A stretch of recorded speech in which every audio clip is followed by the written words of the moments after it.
जरासंध के जन्म का रहस्य। भीम ने जरासंध का वध क्यों किया? अब आप खुद सोचिए। आखिर कौन था यह जरासंध जिसका नाम सुनकर राजाओं की रूह कांप जाती थी? और ऐसा क्या रहस्य था उसके जन्म में जो उसे बना गया अजेय योद्धा? और सबसे बड़ा सवाल, क्यों पांडवों में सबसे बलवान भीम को ही जरासंध के वध के लिए चुना गया? तो चलिए इस अद्भुत रहस्य की शुरुआत करते हैं। मगध के राजा बृहद्रथ की 2 रानियां थीं, लेकिन संतान सुख नहीं था। एक दिन उन्हें एक ऋषि से दिव्य फल मिला और उन्होंने वह फल दोनों रानियों में बांट दिया।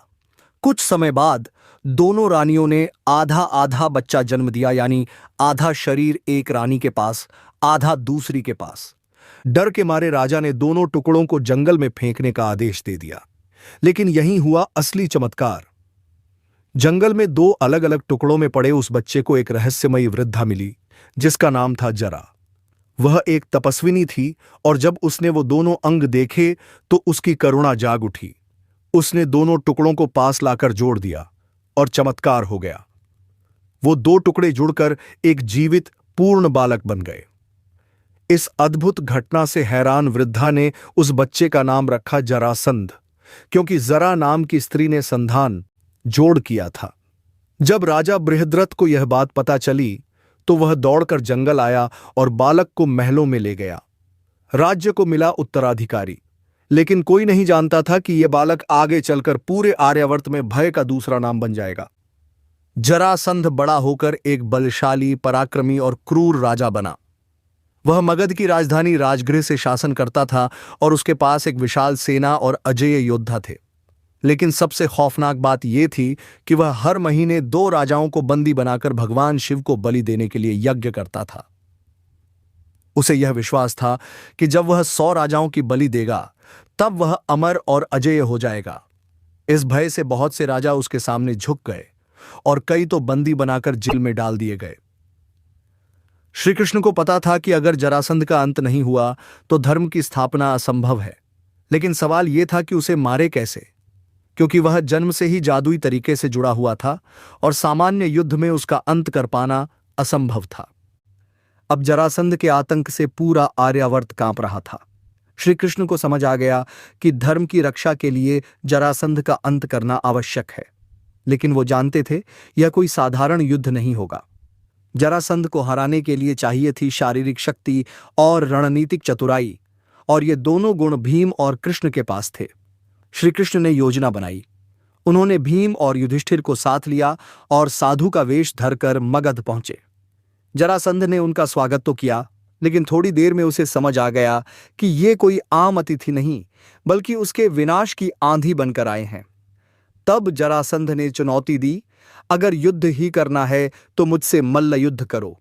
यही था भीम का खेल। यहीं से शुरू होता है आर्यावर्त का सबसे रोमांचक मल्ल युद्ध। मल्ल युद्ध का मैदान सजा। दोनों महाबली भीम और जरासंध एक दूसरे के सामने खड़े थे। दोनों की ताकत अपार थी, दोनों युद्ध कला में निपुण। युद्ध शुरू हुआ और दिनों तक चलता रहा। न कोई हार रहा था, न कोई जीत रहा था। मगध की जनता सांसें रोककर यह महायुद्ध देख रही थी। भीम को समझ नहीं आ रहा था कि इस असाधारण योद्धा को कैसे हराया जाए, लेकिन श्रीकृष्ण तो साथ थे। उन्होंने एक सूक्ष्म संकेत दिया।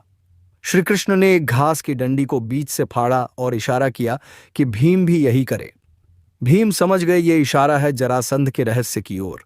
क्योंकि जरासंध जन्म से 2 टुकड़ों से बना था, इसलिए उसकी मृत्यु का रहस्य भी विभाजन में ही छिपा था।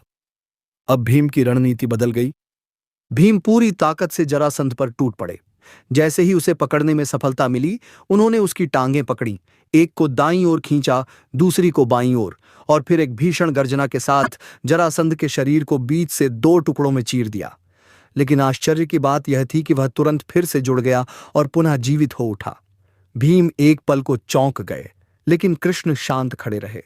उन्होंने फिर इशारा किया, दोनों हिस्सों को एक दूसरे से उल्टा कर फेंको।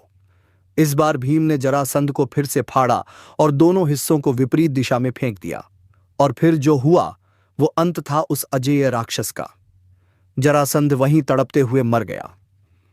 मगध में खुशी की लहर दौड़ गई और बंदी बनाए गए 86 राजा मुक्त कर दिए गए। धर्म की विजय हुई। जरासंध के मारे जाने के बाद मगध राज्य में कोहराम मच गया। वहां की जनता भयभीत थी कि अब उनका राज्य बिखर जाएगा। लेकिन श्री कृष्ण ने उन्हें आश्वासन दिया और जरासंध के पुत्र सहदेव को मगध का नया राजा घोषित किया। सहदेव शांत स्वभाव और धर्मप्रिय था और उसने पांडवों की मित्रता स्वीकार की। 66 राजाओं की रिहाई से युधिष्ठिर का यज्ञ मार्ग भी खुल गया, क्योंकि राजसूय यज्ञ करने के लिए सभी राजाओं का समर्थन जरूरी था।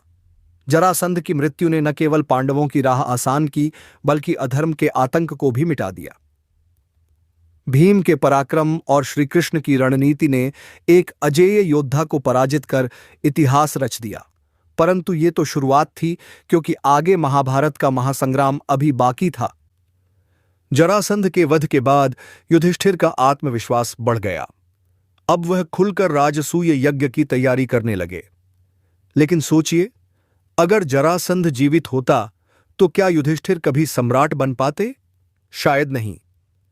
जरासंध की हार न सिर्फ एक राजा की हार थी, बल्कि अधर्म की जड़ें काटने का पहला कदम भी थी। इससे श्रीकृष्ण ने यह भी साबित कर दिया कि सिर्फ युद्ध कौशल नहीं, बुद्धि और धैर्य से भी अजेय को हराया जा सकता है। भीम को भी यह एहसास हो गया था कि केवल बल ही पर्याप्त नहीं होता, सही दिशा में प्रयोग किया गया बल ही धर्म की रक्षा कर सकता है। यह घटना दर्शाती है कि जब रणनीति और पराक्रम एक साथ मिलते हैं तो कोई भी दुर्जय शक्ति टिक नहीं सकती। जरासंध का अंत सिर्फ एक युद्ध की जीत नहीं थी, बल्कि यह संकेत था कि जब अधर्म अपने चरम पर होता है तो उसका विनाश निश्चित है। भीम की ताकत, कृष्ण की चतुराई और युधिष्ठिर की धर्मनिष्ठा, ये तीनों मिलकर उस युग के सबसे बड़े खतरे को समाप्त करने में सफल हुए। यह घटना हमें यह भी सिखाती है कि हर अजेय प्रतीत होने वाली ताकत का भी एक कमजोर बिंदु होता है, बस जरूरत होती है उसे समझने की। जरासंध के वध ने यह सिद्ध किया कि सच्चाई और धर्म की राह भले ही कठिन हो, लेकिन अगर उसके साथ विवेक और साहस हो तो विजय निश्चित है। तब पांडवों के लिए रास्ता साफ था, राजसूय यज्ञ की ओर कदम बढ़ाने का, धर्म साम्राज्य की स्थापना का। तो सोचिए, जरासंध जो 2 टुकड़ों से जुड़कर जन्मा था, उसकी मृत्यु भी उसी रहस्य से जुड़ी रही। प्रकृति ने जिस तरह उसे जोड़ा था, उसी प्रकृति की चाल से उसका अंत हुआ। यह केवल एक युद्ध नहीं था, यह था अहंकार, अधर्म और अंधविश्वास का अंत। जरासंध का वध हमें एक बहुत गहरी सीख देता है। जब कोई व्यक्ति अपनी शक्ति का उपयोग दूसरों को दबाने में करता है, जब धर्म के नाम पर अत्याचार करता है, तो उसका पतन निश्चित है, चाहे वो कितना भी बलवान क्यों न हो। आज भी जीवन में जब कोई जरासंध जैसी चुनौती आए, तो भीम जैसी हिम्मत और श्रीकृष्ण जैसी बुद्धि से उसे मात देना ही सच्चा धर्म है।